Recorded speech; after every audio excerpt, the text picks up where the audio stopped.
Bueno, ya que vimos los tipos de datos, que es un término muy general, un tipo mucho más particular van a ser los tipos de columnas. Ya habíamos visto que cada uno de los campos hoy le íbamos a llamar columnas. Entonces es muy importante definir el tipo de columna que vamos a tener para cada uno de nuestros campos. Entonces, pues ya habíamos visto que una tabla es un conjunto de una o más columnas y lo vamos a crear la tabla por medio de una sentencia de SQL que todavía no vemos, que se llama create table. También lo podemos hacer con paquetes como phpMyAdmin, que es generalmente como se hace, pero hay algunas veces que necesitamos crearla desde PHP, por ejemplo, o desde la línea de comandos. El tipo de columna es más específico que un tipo de dato. Y el tipo de dato es una categoría general como número, columna o fecha. A un tipo de cadena vamos a tener diferentes tipos de columna. Por ejemplo, le podemos decir que es un small int para decir que es un número pequeñito, o un varchar que es una cadena variable. Los tipos de columna en MySQL son los responsables de describir qué clase de valores quiere que contenga la columna, lo que determina a su vez la manera en que SQL la tratará. Es muy importante para el performance y para el tamaño de la base de datos.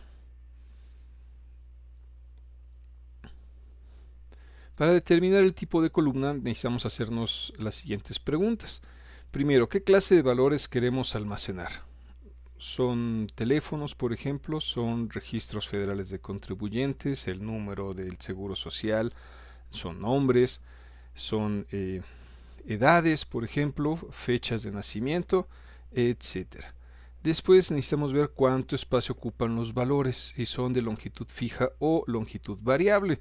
Por ejemplo, podemos tener nombres muy cortos como Ana, que simplemente tienen 3 caracteres, o Francisco Javier, que pueden tener muchísimos más. Podemos tener también campos, por ejemplo, que siempre van a tener el mismo número de caracteres, como puede ser el RFC, un número telefónico o un número de afiliación, etcétera, que son fijos. Todos van a tener el mismo número. O podemos tener de longitud variable. Hay que ver cómo se van a clasificar o comparar. Si vale la pena separar, por ejemplo, el apellido paterno del materno, o si ponemos un solo campo donde sea para los dos apellidos. ¿Vamos a permitir valores nulos o no los vamos a permitir? Muchas veces puede ser de que mantengamos números nulos, por ejemplo, gustos o hobbies que tenga el alumno. Puede ser de que el campo se encuentre vacío y vamos a ver si vamos a permitirlos o no. También podemos ver si es necesario indexar o no. Por ejemplo, en apellido paterno, apellido materno, puede ser de que los querramos indexar, entonces hay que concatenarlos o juntarlos. Va a ser muy importante entonces que nosotros sepamos el tipo de columna que vamos a utilizar y eso va a reducir el tamaño de la base de datos. Por ejemplo, placas de automóviles, supongamos que tuviéramos 100.000 automóviles.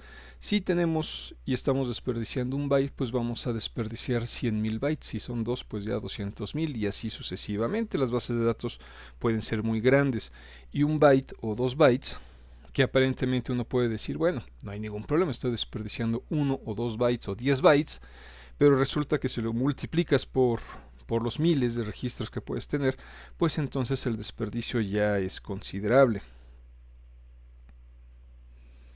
Y vamos a tener entonces diferentes tipos de columnas. Por ejemplo, para enteras vamos a tener diferentes tipos de entero.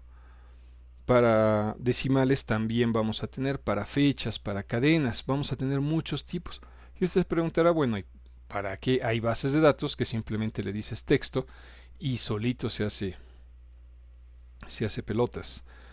o se encarga lo que es la base de datos. En MySQL no, hay que ser muy preciso porque se está pensando en que queremos bases de datos grandes con buen desempeño, con buen performance.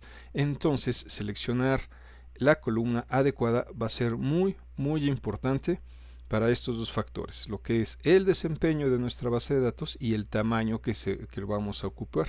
En Internet es mucho más importante porque la Internet suele ser muy lenta a comparación de sistemas locales, entonces necesitamos tener lo más afinado que se pueda nuestra base de datos, pues para que no nos volvamos loquitos cuando tratemos de utilizarla en forma adecuada.